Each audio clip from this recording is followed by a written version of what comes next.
ಜೈ ಶ್ರೀರಾಮ್. ನಮ್ಮ ಈ ಯೂಟ್ಯೂಬ್ ಚಾನೆಲ್ಗೆ ತಮಗೆಲ್ಲರಿಗೂ ಸ್ವಾಗತ.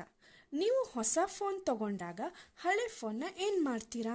90% ಹಳೆ ಫೋನ್ನ ಎಕ್ಸ್ಚೇಂಜ್ ಮಾಡಿ ಹೊಸ ಫೋನ್ನ ತಗೊಳ್ತೀರಾ ಆರ್ ಯಾರಿಗಾದರೂ ಮಾರಾಟ ಮಾಡ್ತೀರಾ ಅಲ್ವಾ? ಗುರು, ಹೀಗೆ ನೀವು ಮಾಡಿದ್ದೇ ಹೋದಾದರೆ ನಿಮ್ಮ ಕತೆ ಗೋವಿಂದ. ಅಂದರೆ ನಿಮ್ಮ ತೀರಾ personal chats, photos, documents, videos ಬೇರೆಯವರ ಕೈಪಾಲಾಗುತ್ತೆ. ಹಾಂ, ನೀವು ಹೇಳ್ತೀರಾ, ಇವಳಿಗೆ ಏನು ತಲೆ ಕೆಟ್ಟಿದ್ಯಾ ಹೀಗೆ ಹೇಳ್ತಿದ್ದಾಳೆ? ನಾವೇನಷ್ಟು ದಡ್ರ? ಹಾಗಾದರೆ ನಾವು ಯಾರಿಗಾದ್ರೂ ಮೊಬೈಲ್ ಕೊಡೋ ಮೊದಲು ಮೊಬೈಲ್ನಲ್ಲಿ ಇರೋ ಎಲ್ಲ ಡಾಟಾಸ್ನ ಡಿಲೀಟ್ ಮಾಡಿ ಫ್ಯಾಕ್ಟ್ರಿ ರೀಸೆಟ್ ಮಾಡಿನೇ ಕೊಡ್ತೀವಿ. ಹಾಂ, ನೀವು ಡಾಟಾಸ್ ಡಿಲೀಟ್ ಮಾಡ್ತೀರಾ ಅಥವಾ ಫ್ಯಾಕ್ಟ್ರಿ ರೀಸೆಟ್ ಕೂಡ ಮಾಡಿರ್ಬೋದು. ಆದರೆ ಅದರಿಂದ ಡಾಟಾಸ್ ಡಿಲೀಟ್ ಆಗಿದ್ದು ನಿಮ್ಮ ಮೊಬೈಲ್ನಲ್ಲಿ ತೋರಿಸಿದ್ರೂ ಕೂಡ ಯಾವ ಡಾಟಾಸ್ ಕೂಡ ಡಿಲೀಟ್ ಆಗಿರಲ್ಲ. ಎಲ್ಲ ಡಾಟಾಸ್ ಮೊಬೈಲ್ನಲ್ಲೇ ಹಾಗೆ ಸೇವ್ ಆಗಿರುತ್ತೆ. ಡಾಟಾಸ್ ಡಿಲೀಟ್ ಆಗಿದೆ ಅಂದ್ಕೊಳ್ಳೋಣ.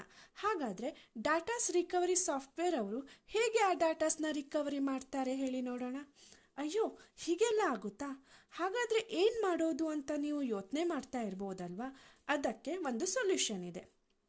ನಿಮ್ಮ ಮೊಬೈಲ್ನ ಎಕ್ಸ್ಚೇಂಜ್ ಆರ್ ಮಾರಾಟ ಮಾಡೋ ಮೊದಲು ನಿಮ್ಮ ಮೊಬೈಲ್ನಲ್ಲಿ ಜಂಕ್ ಫೈಲ್ ಕ್ಲೀನರ್ ಸಾಫ್ಟ್ವೇರ್ನ ಡೌನ್ಲೋಡ್ ಮಾಡ್ಕೊಳ್ಳಿ. ಇದು ಆಂಡ್ರಾಯ್ಡ್ ಆ್ಯಂಡ್ iOS ಎಲ್ಲದರಲ್ಲೂ ಈಸಿಯಾಗಿ ಸಿಗುತ್ತೆ. ಆ ಆ್ಯಪಿಂದ ಜಂಕ್ ಫೈಲ್ನ ಕ್ಲಿಯರ್ ಮಾಡ್ಕೊಳ್ಳಿ. ಇಷ್ಟಕ್ಕೆ ಮುಗ್ದಿಲ್ಲ, ವೇಟ್, ಇನ್ನೂ ಪ್ರೊಸೀಜರ್ ಇದೆ.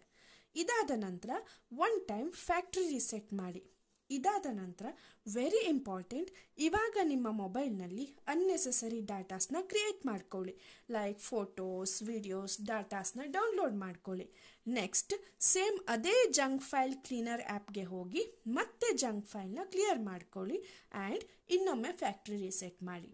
ಇದರಿಂದ ಏನಾಗುತ್ತೆ ಅಂದರೆ ಡಿಲೀಟ್ ಆಗಿರೋ ಡಾಟಾಸ್ ಓವರ್ಲ್ಯಾಪ್ ಆಗುತ್ತೆ. ಇದರಿಂದ ಏನು ಯೂಸ್ ಅಂದರೆ, ಯಾರಾದರೂ ಇನ್ ಕೇಸ್ ರಿಕವರಿ ಮಾಡ್ಕೊಳ್ಳೋಕ್ಕೆ ಟ್ರೈ ಮಾಡಿದ್ರು ಅಂದರೆ ಓಲ್ಡ್ ಫೈಲ್ ರಿಕವರ್ ಆಗಲ್ಲ. ರೀಸೆಂಟಾಗಿ ಡಿಲೀಟ್ ಮಾಡಿರೋ ಅನ್ನೆಸೆಸರಿ ಫೈಲ್ಸ್ ರಿಕವರ್ ಆಗುತ್ತೆ. ಇನ್ನೂ ತುಂಬ ಸೆಕ್ಯುರಿಟಿ ಬೇಕು ಅಂದರೆ ಈ ಪ್ರೊಸೀಜರ್ನ 2-3 ಟೈಮ್ಸ್ ರಿಪೀಟ್ ಮಾಡಿ.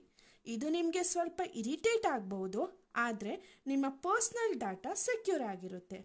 ಈ ಇನ್ಫಾರ್ಮೇಟಿವ್ ವಿಡಿಯೋ ನಿಮಗೆ ಇಷ್ಟ ಆದಲ್ಲಿ ನಿಮ್ಮ ಫ್ರೆಂಡ್ಸ್ ಆ್ಯಂಡ್ ಫ್ಯಾಮಿಲಿಗೆ ಶೇರ್ ಮಾಡಿ. ಧನ್ಯವಾದಗಳು.